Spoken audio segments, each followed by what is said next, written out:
It was scary. I wasn't mad. It was just fear initially. It's you're always living in fear, just knowing how quickly it came back and how severely the first time.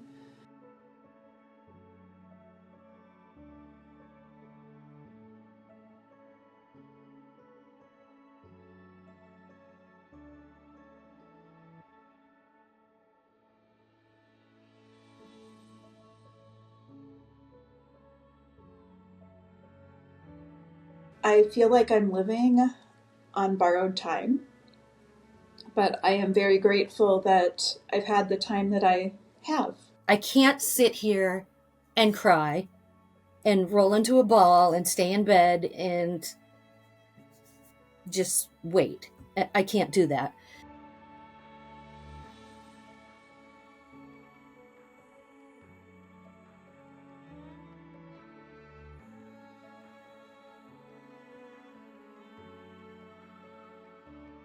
A lot of people said to me, you can be angry, you can be sad, you can have all kinds of emotions and they're not wrong, but it was just fear initially.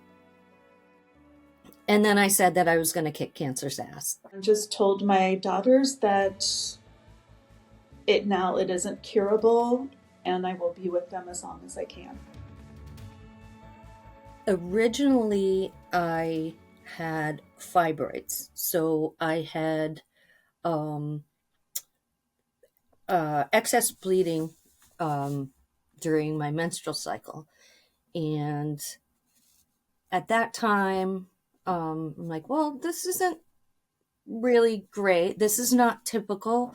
Um, so I called the doctor and they just said, well, irregular menstrual cycles sometimes are normal. I was experiencing some bleeding, and I thought it was possibly related to starting menopause. And it was also during COVID, so not going to the doctor a lot. So I did worry about it, and it continued to get worse to the point where I was sent to the emergency department because I was bleeding so much. They did some scans and thought it was a fibroid. So went on from there.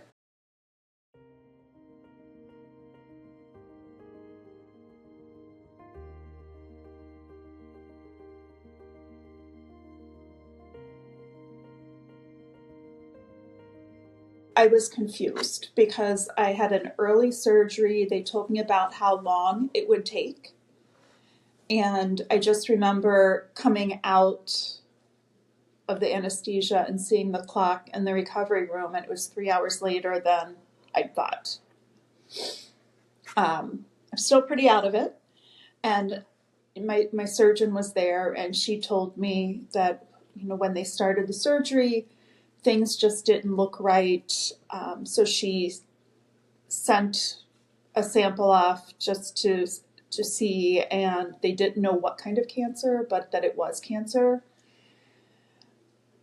I was so out of it that it was just kind of acceptance. After the malignant diagnosis, I was scared. I was just really scared.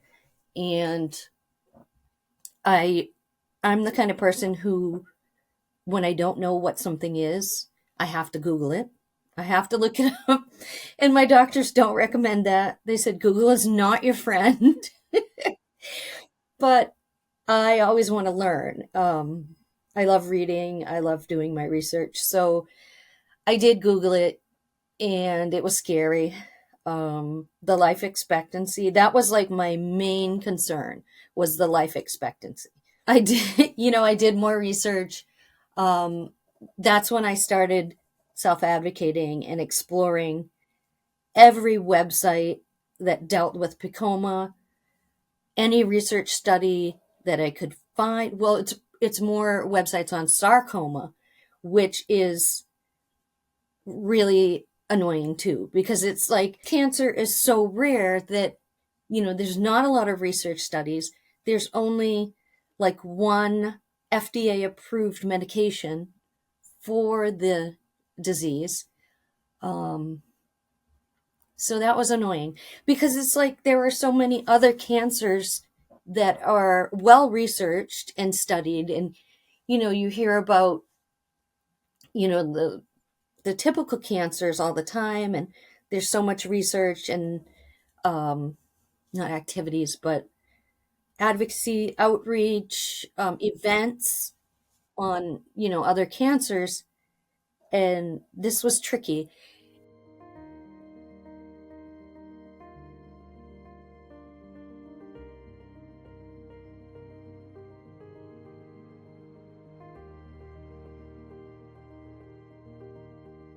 The pain was, I can't even describe how excruciating it was. I guess internal bleeding is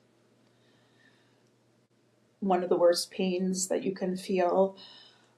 I wasn't at the main hospital because I went to the hospital where I thought I would be able to get in faster. They did a procedure to slow down the bleeding where they go in through like the vein in your leg and put something sand-like in. It was just all shock. And so I was diagnosed in May, that happened in January, and then in February I had another surgery. The tumor, I believe, was fairly large. That recovery was really difficult. It was painful, and it took quite a while, but again, the margins were clear, no lymph nodes, and at that time the doctor told me, you are now stage 4 and it's not curable. Actually, it's kind of a weird story. I didn't have any symptoms. My brother is suffering from renal failure. So I said, okay, he didn't want to talk about it. He didn't really want to discuss it. Um, but I kind of went behind his back and got tested, just to see if I was a potential match. So I went through all the testing for the kidney eval, the donor eval, and they found at the end of all the tests, they did a chest x-ray and they found multiple masses in my lungs. And I was shocked because I was not feeling short of breath. I didn't notice anything strange.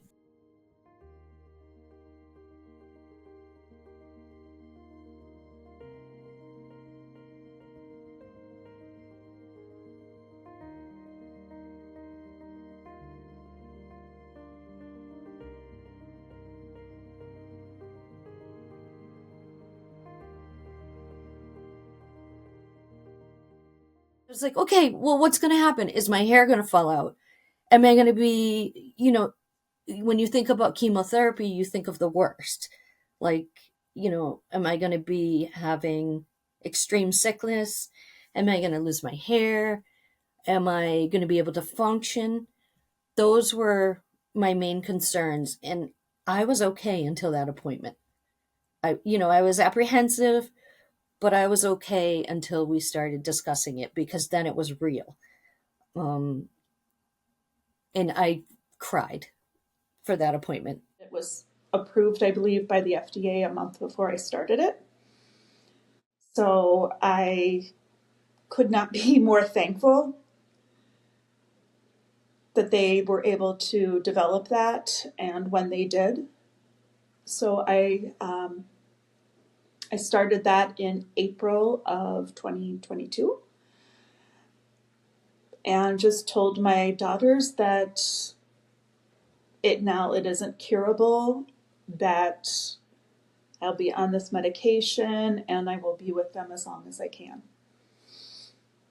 And that's what I continue to tell them is I will be here as long as I can be here.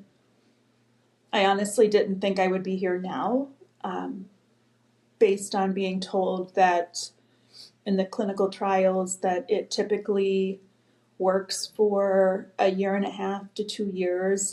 That was an oh shit moment. I'm like, oh, one drug, great. Okay, so, and my mind always goes far. So I'm like, okay, what happens if it doesn't work? What do I do? I'm grateful that there is a drug because actually, thinking about it, in 2015, when I received my initial diagnosis, that drug was not available. So even if they knew, say my disease was malignant from the beginning, I don't know that they would be able to treat it. I don't know if they would have been able to treat it. And initially, I had amazing response to the drug. Like I had rapid shrinkage, like significant shrinkage of tumors, and now I'm stable. And that, so the goal was, because this is a rare cancer and it's incurable, it is to maintain quality of life and stability. In the beginning, I kind of felt doomed. I'm like, okay, am I going to live to see retirement? Am I going to be able to do some of the things I want to do? That was concerning. And, the unknown was scary. And, I didn't know.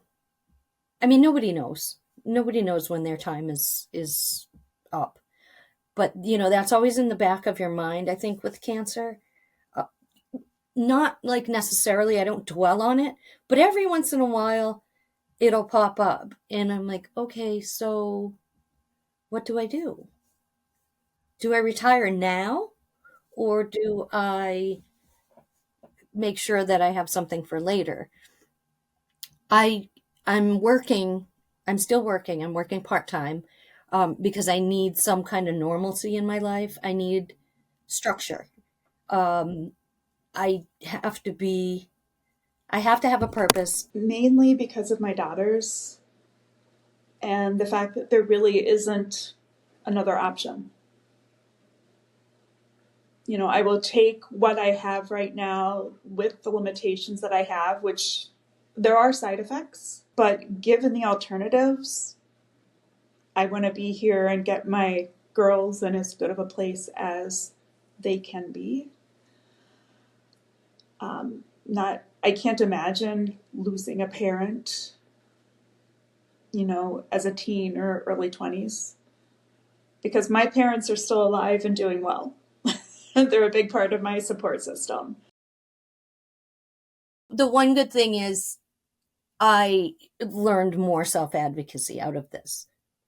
I learned how to ask more questions, how to push a little bit more. That's the positive. And, just learning more. And, in the beginning, I said, okay, so if this is going to kill me, I want everybody to know about it. I want to be, um, not that I want to donate my body to science, but I want people to see my records and, like learn something. So I take meticulous notes. I take data all the time with everything. And it sounds really morbid, but when I go, I'm going to hand over I'm going to have someone hand over my binder and say, okay, here's all my notes. Here's all the pathology. Here's all the paperwork in one spot. I would say never giving up hope.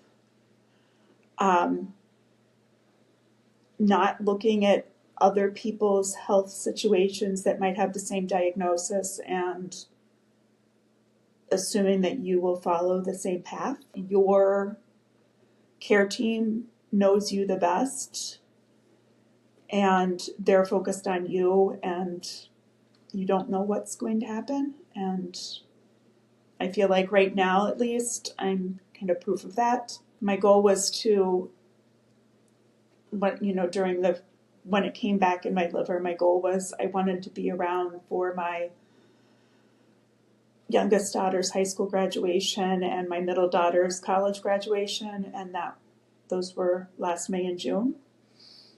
So I'm still hanging in there. And I just hope and pray that I will be for a long time to come. But at the same time, facing reality that we don't know.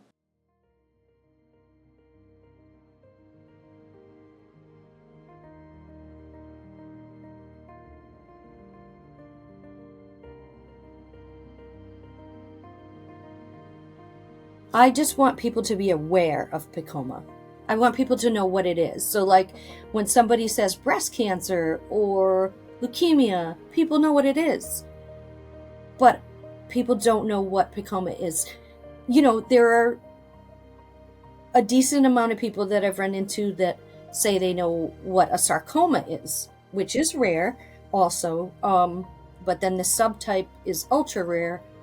I just want people to know what it is.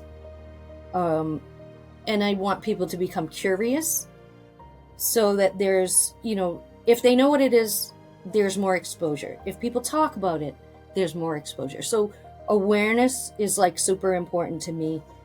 And then hopefully people will become curious and other people will talk about it more.